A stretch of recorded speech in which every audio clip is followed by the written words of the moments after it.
Hello friends, welcome back all of you in pharma. तो आप सभी कैसे हो? आई होप आप सभी बहुत ही अच्छे होंगे। तो आज की इस वीडियो में हम बात करेंगे माइक्रोबायोलॉजी के गेस्ट पेपर का। ओके फ्रेंड, जैसा कि आप सभी को पता होगा कि आपका एग्जाम बहुत ही करीब आ चुका है। तो आज हम लोग देख लेते हैं guest paper. Guest paper means क्या होता है? हम लोग पहले से कुछ गेस्ट लगाते हैं, हमारा यही क्वेश्चन आ सकता है और मोस्ट इंपॉर्टेंट क्वेश्चन भी हो ही जाते हैं। आपके एग्जाम में जरूर यहाँ से क्वेश्चन पुटअप हो जाते हैं।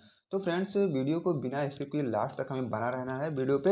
अब देखो, हम अपने क्वेश्चन की स्टार्टिंग करते हैं। जैसे कि यहाँ पर आपको दिख रहा होगा कि ये फार्मास्यूटिकल माइक्रोबायोलॉजी है, जिसका कोड आपको BP 303 टी में थ्योरी का है। ठीक फ्रेंड, तो सबसे पहले हम बात करेंगे सेक्शन ए का।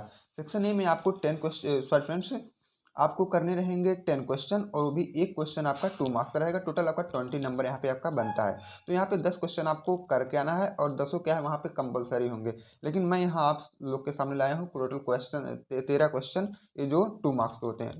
तो 13 में से आपको केवल 10 ही सॉल्व करना है। ओके फ्रेंड, आप देखो यहाँ पे सबसे पहला क्वेश्चन आपका जो बनता है, outline the difference between prokaryote and eukaryotic cell. यहाँ पे आपको कुछ नहीं करना है, प्रोकैरियोटिक एंड यूकैरियोटिक सेल में दोनों में डिफरेंस बता देना है जनरल लैंग्वेज में। ओके, अब देखो उसके बाद ये जो यहाँ पे मैंने क्वेश्चन लिखा है, आउटलाइन द डिफरेंस बिटवीन, ये करके आ गया। और आपके एग्जाम पेपर में क्या है, इसी की क्वेश्चन की लिखने का थोड़ा सीक्वेंस जो है कभी कभी चेंज करके भी आ सकता है। पूछेगा यही प्रोकैरियोट और यूकैरियोट सेल क्या होते हैं या इनमें डिफरेंस क्या होते हैं। थोड़ा सा क्या है, कभी कभी क्वेश्चन मतलब पूछने का तरीका अपना बदल भी सकता है, लेकिन कंटेंट यही देगा कि दोनों में डिफरेंस क्या है। तो आप वहाँ डिस्टर्ब ना होइएगा। Differentiate between pharmaceutical and medical microbiology. अब देखो यहाँ पे डिफरेंस मतलब डिफरेंट पूछ रहा है, दोनों में क्या होता है। या तो पूछ लेगा what is pharmaceutical and medical microbiology, तब भी आप वही लिख के आ सकते हो, कोई दिक्कत आपको नहीं होने वाली वहाँ पे। What is contribution of Alexander Fleming in microbiology. अब अलेक्जेंडर फ्लेमिंग की कंट्रीब्यूशन क्या रही है अपने माइक्रोबायोलॉजी में, उसको आपको बता देना है। How will you define pasteurisation. आप पास्चराइजेशन को कैसे डिफाइन कर सकते हो? या तो क्वेश्चन ऐसे पुटअप होता है, या तो ये पूछ लेगा व्हाट इज पास्चराइजेशन, तब भी आप बात सेम ही लिख के आएगा। अगर आपको इसके मतलब वो भी चाहिए सोल्यूशन, तो आप डिस्क्रिप्शन बॉक्स में लिंक चेक कर सकते हैं, मैं वीडियो ऑलरेडी चैनल पर अपलोड कर दिया हूँ। अब देखो इसके बाद क्या होता है, what is sterility indicator, explain it uses. अब देखो स्टेरिलिटी इंडिकेटर आपको बता देना है, और उसका यूज कहाँ होता है देन उसको आपको बता देना है। उसके बाद इंग्लिश टाइप ऑफ माइक्रोस्कोपी, आप सभी ने माइक्रोस्कोपी पढ़ा होगा। तो ये माइक्रोस्कोपी कितने टाइप की होती है, तो वो आपको मतलब 2 4 5 6 जो भी उस समय आपको याद रहेगा, आप लोग एक लिस्ट बना के सभी को आप मेंशन कर दीजिएगा अपने पेपर वाली कॉपी पर। English different type of phenol coefficient test. अब यहाँ पे आपको क्या करना है, फिनाल कोएफिशिएंट टेस्ट बता देना है, जितने भी होते हैं 2 3 4, वही ऊपर वाली बात जैसे मैं बोला था ना, वो भी लिख देना आपको फिनाल कोएफिशिएंट टेस्ट में। Right difference between east and mould.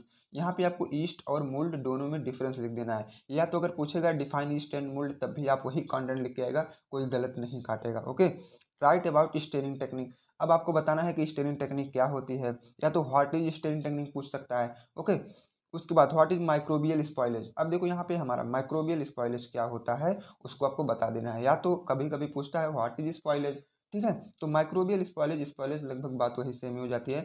Microbial spoilage मतलब होता है कोई भी जब स्पॉयलेज होता है माइक्रोब्स की वजह से, तो उन्हें माइक्रोबियल स्पॉयलेज बोल देते हैं। ओके, बाकी जनरल जो स्पॉयलेज होता है वह किसी भी वजह से हो सकता है। What is cell culture. यहाँ पे आपको बताना है कि सेल कल्चर क्या होता है और इसका यूज मतलब एप्लीकेशन कहाँ कहाँ पे आप कर सकते हो। उसके बाद देखो जो हमारा लास्ट क्वेश्चन आता है, इसे 2 मार्क्स सीरीज का, difference between gram positive and gram negative bacteria. Gram positive और ग्राम नेगेटिव बैक्टीरिया में डिफरेंस क्या होते हैं, आपको सिंपल लैंग्वेज में वही बता देना है। तो हमारा जो 2 मार्क्स का क्वेश्चन था, इतना मैंने 13 यहाँ पे आपको गेस करके दे दिया। 13 में से केवल आपको 10 ही वहाँ पे आपको एग्जाम में मिलेगा, क्योंकि 10 का 10 आपको सॉल्व ही करना रहेगा। एक को इसमें से आपको छोड़ना नहीं है, जो कि आपको मिलेगा सेक्शन ए में। अब हम बात करते हैं सेक्शन बी के उसमें। तो सेक्शन बी में आपका आएगा 10 मार्क्स का, ठीक है। 10 मार्क्स का आपका रहेगा, वो भी 2 क्वेश्चन आपको सॉल्व करना है। बाकी मैं यहाँ आपको लोग के लिए लाया हूँ 4 क्वेश्चन। वहाँ पे आपको एग्जाम में आपको मिलेगा 3 क्वेश्चन, 3 में से आपको 2 सॉल्व करना है, एक को छोड़ देना है। लेकिन यहाँ मैं आपको 4 लाया हूँ। अब देखो पहला क्वेश्चन जो हमारा सेक्शन बी का बनता है, give the morphological classification of bacteria with suitable example at diagram. यहाँ भी आपको कुछ नहीं करना है। जनरली पहले बैक्टीरिया के बारे में बताना है, थोड़ा सा दो चीज मतलब 4 5 लाइन की बैक्टीरिया क्या होती है। उसके बाद आप उसका एक फिगर बनाओगे अच्छा नीट एंड क्लीन।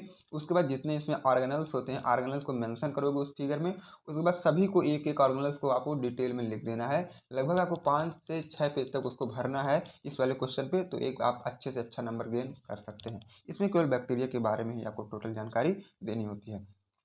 उसके बाद देखो क्या होता है, discuss various type of animal cell culture and write the procedure for isolation of cells for in vitro culture. यहाँ पे देखो लिखा है ना इन विट्रो कल्चर, ना कि विवो कल्चर का करना है ना। इन विट्रो वाले को आप लोग क्या है अपने दिमाग में सेट कर लीजिएगा कि विट्रो का लिखना, ना कि विवो वाला लिख के चले आओ तो गलत हो जाएगा। ठीक, एनिमल सेल कल्चर वाला मतलब यह पूरा प्रोसीजर लिखना है आइसोलेशन का। ठीक है, अब देखो 2 क्वेश्चन हो गया हमारा। अब हम थर्ड की बात करते हैं। Enumerate the parameters required for designing of aseptic area. आप एसेप्टिक, इसमें क्या लिखना है आपको, सबसे पहले बता देना है एसेप्टिक एरिया क्या होती है। उसके बाद इसके जो पैरामीटर होते हैं ना, इसको डिजाइनिंग करने के लिए आप उसे वहाँ पे पूरा एक्सप्लेन करके चले आइएगा। अब देखो write the principle procedure application of Ziehl Neelsen staining. यहाँ पे जो हमारा क्वेश्चन नंबर 4 बनता है, वहाँ पे सभी का प्रिंसिपल प्रोसीजर एप्लीकेशन लिखना है हमको जीएल निल्सन स्टेनिंग का। ओके, तो इसमें सबसे पहले आप क्या बताओगे, स्टेनिंग क्या होती है, फिर स्टेनिंग कितने टाइप की होती है, फिर उसी टाइप में से एक टाइप ये भी निकलेगा हमारा जीएल निल्सन स्टेनिंग। फिर इन्हीं को आपको डिटेल में लिख देना है, इनके प्रिंसिपल प्रोसीजर एप्लीकेशन। आपको स्टार्टअप कहाँ से करना है, तो पहले बताओ स्टेनिंग क्या होती है, फिर वो कितने टाइप के होते हैं, जिस उस टाइप में से एक यह भी टाइप होता है, तब जाके इसको आप डिटेल में लिखिएगा। अब मैं बात करूं सेक्शन सी की।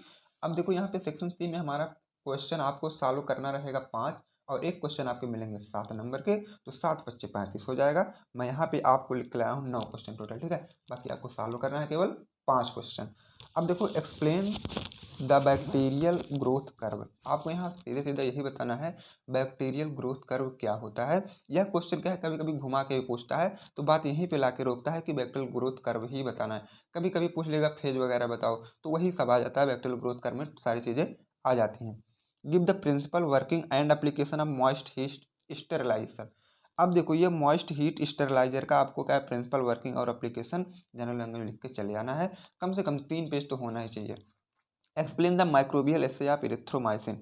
इरिथ्रोमाइसिन आप लोगों ने पढ़ा होगा, उसका माइक्रोबियल एसे लिखना है। तो सबसे पहले इस क्वेश्चन में आपको स्टार्टिंग कहाँ से करनी है, आप बताओ पहले कि माइक्रोबियल एसे क्या होता है, देन तब इरिथ्रोमाइसिन का माइक्रोबियल एसे क्या होता है, इसको बताना है। Explain the reproductive cycle of virus. या तो देखो कभी कभी पूछा जाए, डायरेक्ट क्वेश्चन पुटअप होता है कि रिप्रोडक्शन, वायरस में रिप्रोडक्शन बताओ। ठीक है, या तो रिप्रोडक्टिव साइकिल के नाम से भी आ जाता है, वायरस में एक्सप्लेन करो। उसके बाद enlist various factors affecting microbial spoilage. अब देखो माइक्रोबियल स्पॉइलेज को कौन कौन से फैक्टर अफेक्ट कर सकते हैं, उनको आपको यहाँ पे लिख देना है जनरल लैंग्वेज में। उसके बाद देखो क्वेश्चन नंबर 6 हमारा आता है write principle application advantage disadvantage of phase contrast microscopy. या मोस्ट इंपॉर्टेंट माइक्रोस्कोपी होती है जो बार बार यह क्वेश्चन पुटअप किया जाता है। ओके, तो फेज कॉन्ट्रास्ट माइक्रोस्कोपी आप लोग अच्छे से तैयार कर लीजिएगा। ये क्या है, कभी कभी 10 मार्क्स में भी पुटअप हो सकता है। Write a descriptive note on sterility testing of liquid and solid as per IP. IP के बेस पे हमें क्या है, स्टेरिलिटी टेस्टिंग करना है, किसका, लिक्विड एंड सॉलिड का। तो ये आप कैसे करते हैं, इसके बारे में आप एक डिस्क्रिप्टिव नोट आपको लिख के आना है, और कुछ इसमें करना नहीं है। क्वेश्चन नंबर 8 आपका है explain the method of standardisation of vitamin. अब देखो विटामिन का स्टैंडर्डाइजेशन हम कैसे करते हैं, इसमें कुछ मेथड आते हैं, उनको हमें यहाँ पे एक्सप्लेन कर देना है। Explain cell culture in pharmaceutical industry and research. Pharmaceutical industry और रिसर्च में हमारा सेल कल्चर का क्या रोल है, क्या एप्लीकेशन है, कैसे अपना ये रोल प्ले करता है, वो सब आपको एक्सप्लेन में लिखना है। ओके फ्रेंड, तो हमारा जो ये गेस्ट पेपर माइक्रोबायोलॉजी का था, तो इतना क्वेश्चन मैंने आपको प्रोवाइड किया। 13 क्वेश्चन था आपके उसमें सेक्शन ए में, और 4 क्वेश्चन बी में, और 9 क्वेश्चन सेक्शन सी में।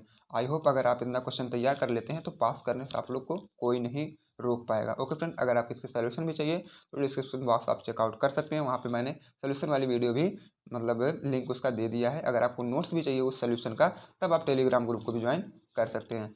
तो फ्रेंड्स आई होप आपका पेपर बहुत अच्छे से अच्छा जाए। Best of luck, all of you. मिलते हैं नेक्स्ट वीडियो में।